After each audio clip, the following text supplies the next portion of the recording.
আকাশবাণী খবর পড়ছি নমামি বসুরুদ্র। প্রথমে বিশেষ বিশেষ খবর।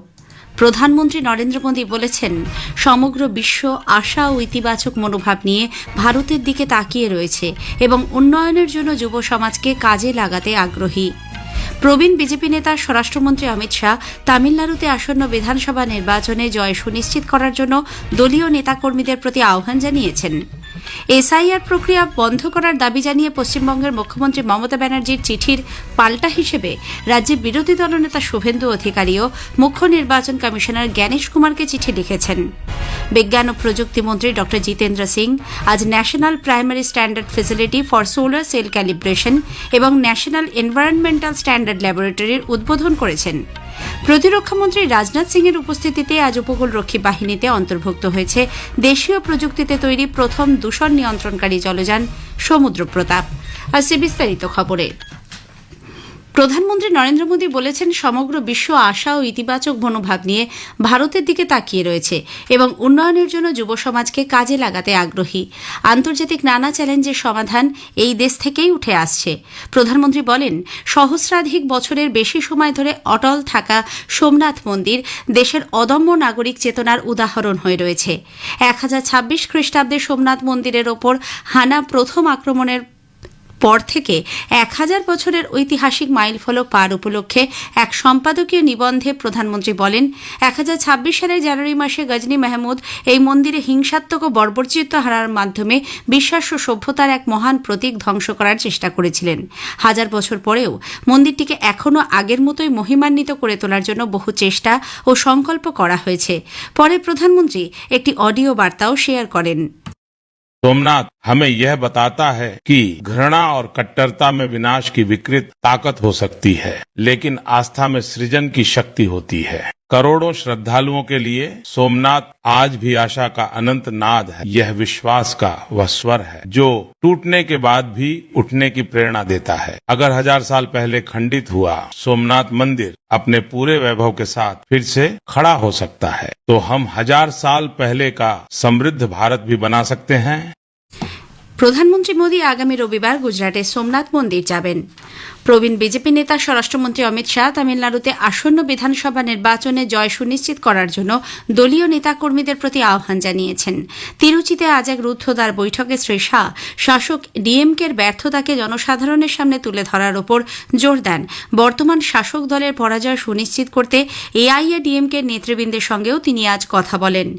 ডিএমকে সরকারের নেতা মন্ত্রীদের দুর্নীতি প্রকাশ্যে নিয়ে আসার প্রয়োজনীয়তার কথা উল্লেখ করেছেন তিনি।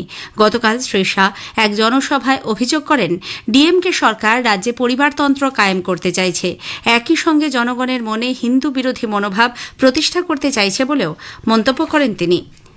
এসআইআর প্রক্রিয়ার ত্রুটি বিচ্যুতি সংশোধন না করলে এই প্রক্রিয়া বন্ধ করার দাবি জানিয়ে পশ্চিমবঙ্গের মুখ্যমন্ত্রী মমতা ব্যানার্জি ভারতের নির্বাচন কমিশনকে যে চিঠি দিয়েছেন তার পাল্টা হিসেবে রাজ্যের বিরোধী দলনেতা শুভেন্দু অধিকারীও মুখ্য নির্বাচন কমিশনার জ্ঞানেশ কুমারকে চিঠি লিখেছেন।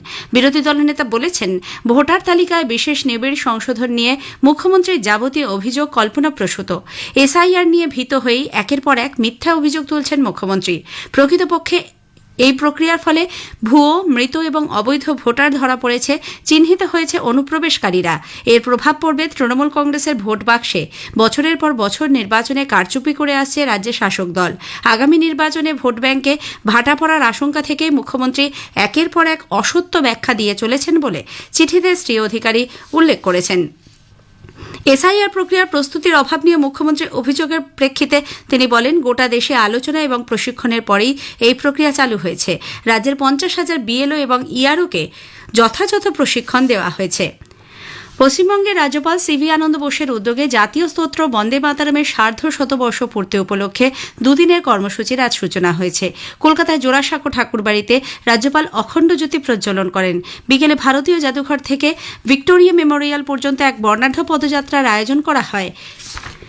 কেন্দ্রীয় শিক্ষামন্ত্রী ধর্মেন্দ্র প্রধান আজ খুতবা-এ মোদি শীর্ষক একটি গ্রন্থ প্রকাশ করেছেন। সামাজিক মাধ্যমের এক বার্তায় শিক্ষামন্ত্রী জানিয়েছেন, 2014 থেকে 2025 সাল পর্যন্ত প্রধানমন্ত্রীর স্বাধীনতা দিবসের ভাষণগুলি উর্দু ভাষায় অনুবাদ করে এই গ্রন্থে সংকলিত করা হয়েছে। এই বক্তৃতাগুলি প্রধানমন্ত্রীর সবকা সাথ সবকা বিকাশ ও সবকা প্রয়াস ভাবনার প্রতিফলন।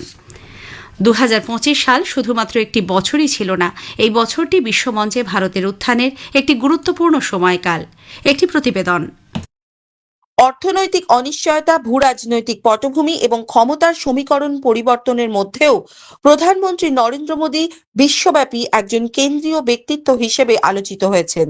2025 সালে ভারতীয় অর্থনীতিতে জিডিপি বৃদ্ধির হার ছিল 8.2%। এবছরই সন্ত্রাসের বিরুদ্ধে অপারেশন সিন্দুর ছিল এক অন্যতম গুরুত্বপূর্ণ পদক্ষেপ। সারা বিশ্বের মানুষের প্রধানমন্ত্রী নরেন্দ্র মোদী এবং ভারতীয়দের প্রতি দৃষ্টিভঙ্গির এক গুরুত্বপূর্ণ পরিবর্তন হয়েছে বলে মনে করেন বিশিষ্ট আইনজীবী দেবজিৎ সরকার। প্রধানমন্ত্রীর ব্যক্তি উপস্থিতি, কোথাও গেলি মোদি মোদি মোদি করে চিৎকার করছেন। ইন্ডিয়ান ডায়াসপোরা, ভারতের যারা লোকজন সেখানে আছেন তারা তো না হয় করছেন, ঠিক আছে, কিন্তু অন্য দেশের লোকেরা যখন ভারতবাসীকে এই সম্মান দিচ্ছে, এই সম্মান কিন্তু বিদেশে মাটিতে ভারতীয়রা পেয়ে আসছেন। এটা একটা অসাধারণ উন্নতি এবং পরিবর্তন। কাশফির নাহার, আকাশবাণী সংবাদ, কলকাতা। এই খবর আপনারা শুনছেন আকাশবাণী থেকে। বিজ্ঞান ও প্রযুক্তি মন্ত্রী ড জিতেন্দ্র সিং আজ নতুন দিল্লির council of scientific and industrial research, national physical laboratory CSIR NPL a national primary standard facility for solar cell calibration এবং ন্যাশনাল এনভায়রনমেন্টাল স্ট্যান্ডার্ড ল্যাবরেটরির উদ্বোধন করেন। CSIR NPL এর 80তম প্রতিষ্ঠা দিবস উপলক্ষে আয়োজিত এই অনুষ্ঠানে ড সিং বলেন, সৌর ব্যাটারি ক্যালিব্রেশনের মানদণ্ড স্থির করার ক্ষেত্রে আমেরিকা, জার্মানি, চীন ও জাপানের পরই পঞ্চম দেশ হিসেবে উঠে এসেছে ভারত। পরিবেশগত দিক থেকে যে চ্যালেঞ্জের সম্মুখীন হতে হচ্ছে, সেক্ষেত্রে এনভায়রনমেন্টাল স্ট্যান্ডার্ড ল্যাবরেটরি বিশ্বের মধ্যে দ্বিতীয় বৃহত্তম। এই ল্যাব অত্যন্ত সূক্ষ্মভাবে বায়ু, জল ও অন্যান্য পরিবেশগত উপাদান পরিমাপ করতে সক্ষম এবং তা সরকারি ও বেসরকারি ক্ষেত্রের পাশাপাশি আন্তর্জাতিক ক্ষেত্রেও পরিষেবা দেবে। প্রতিরক্ষামন্ত্রী রাজনাথ সিং এর উপস্থিতিতে আজ গোয়ায় ভারতের উপকূলরক্ষী বাহিনীতে অন্তর্ভুক্ত হল দেশীয় প্রযুক্তিতে তৈরি প্রথম দূষণ নিয়ন্ত্রণকারী জলযান সমুদ্র প্রতাপ। 114.5 মিটার দীর্ঘ এই জলযানটিতে তৈরিতে 70%-এরও বেশি দেশীয় সরঞ্জাম ব্যবহৃত হয়েছে। সমুদ্র প্রতাপের অন্তর্ভুক্তি অনুষ্ঠানে প্রতিরক্ষামন্ত্রী জাহাজটিকে দেশের সম্মিলিত সংকল্প এবং সামুদ্রিক আত্মবিশ্বাসের প্রতীক হিসেবে বর্ণনা করেন। समुद्र प्रताप भारत की पहली स्वदेशी रूप से डिजाइन की गई पॉल्यूशन कंट्रोल वेसल है और कोस्ट गार्ड फ्लीट की अब तक की सबसे बड़ी यह पोत है। 4,170 टन का डिस्प्लेसमेंट और 115 मीटर की लंबाई अपने आप में इसकी विशालता को दिखाती है। 22 नॉट्स की स्पीड इसकी ऑपरेशनल स्ट्रेंथ को दर्शाती है।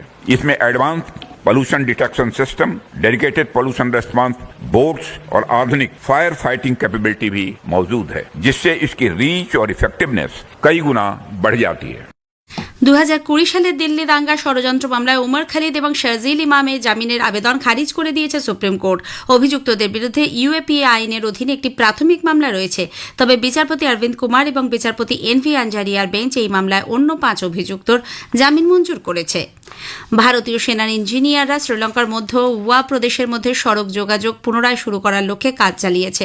প্রতিরক্ষা মন্ত্রক জানিয়েছে, ভারতীয় সেনার ইঞ্জিনিয়ার টাস্ক ফোর্স B492 জাতীয় সড়কের ওপর 100 ফুটের একটি বেইলি ব্রিজ তৈরি করেছে। 24 জনের দক্ষ ইঞ্জিনিয়ারদের একটি দল গতকাল এই কাজ শুরু করে প্রতিকূল আবহাওয়ার মধ্যেও একদিনে তা সম্পন্ন করে। আদিবাসী উন্নয়ন বিষয়ক মন্ত্রক আজ নতুন দিল্লিতে তেল ও প্রাকৃতিক গ্যাস কর্পোরেশন ONGCর সঙ্গে একটি সমঝোতা স্মারকপত্র স্বাক্ষর করেছে। কর্পোরেট ক্ষেত্রে সামাজিক দায়বদ্ধতা বাড়াতে প্রযুক্তিগত উন্নয়ন এবং একলব্য মডেল আবাসিক বিদ্যালয়ের দক্ষতা বৃদ্ধির উদ্দেশ্যে এই স্বাক্ষরিত হয়েছে। এর অধীনে ONGC 28 কোটি টাকা ব্যয় করবে। অন্ধ্রপ্রদেশের ড BR আম্বেদকর কোনাসীমা জেলার ইরুসুমুন্ডা গ্রামে ONGCর মোরি 5 কূপে আজ গ্যাস লিক হওয়ার ফলে আগুন লাগে। গ্রামবাসীদের নিরাপত্তা সুনিশ্চিত করার নির্দেশ দিয়েছেন মুখ্যমন্ত্রী N চন্দ্রবাবু নাইডু। প্রাক্তন বিশ্ব বিলিয়ার্ডস চ্যাম্পিয়ন মনোজ কোঠারি আজ সকালে তামিলনাড়ুর তিরুনেলভেলি হাসপাতালে হৃদরোগে আক্রান্ত হয়ে শেষ নিঃশ্বাস ত্যাগ করেছেন। মাত্র 10 দিন আগে 67 বছর বয়সী এই প্রাক্তন বিশ্ব চ্যাম্পিয়নের সফলভাবে লিভার প্রতিস্থাপন করা হয়, কিন্তু তার কিছুদিন পরেই ফুসফুসে সংক্রমণ ধরা পড়ে। শেষ করার আগে খবরের বিশেষ কিছু অংশ আরও একবার। প্রধানমন্ত্রী বলেছেন, সমগ্র বিশ্ব আশা ও ইতিবাচক মনোভাব নিয়ে ভারতের দিকে তাকিয়ে রয়েছে। প্রবীণ বিজেপি নেতা স্বরাষ্ট্রমন্ত্রী অমিত শাহ তামিলনাড়ুতে আসন্ন বিধানসভা নির্বাচনে জয় সুনিশ্চিত করার জন্য দলীয় দলীয় নেতাকর্মীদের প্রতি আহ্বান জানিয়েছেন। প্রতিরক্ষা মন্ত্রীর উপস্থিতিতে আজ উপকূলরক্ষী বাহিনীতে অন্তর্ভুক্ত হয়েছে দেশীয় প্রযুক্তিতে তৈরি প্রথম দূষণ নিয়ন্ত্রণকারী জলযান সমুদ্র প্রতাপ। খবর শেষ হলো, এরপর স্থানীয় সংবাদ সন্ধ্যে 7:50 মিনিটে।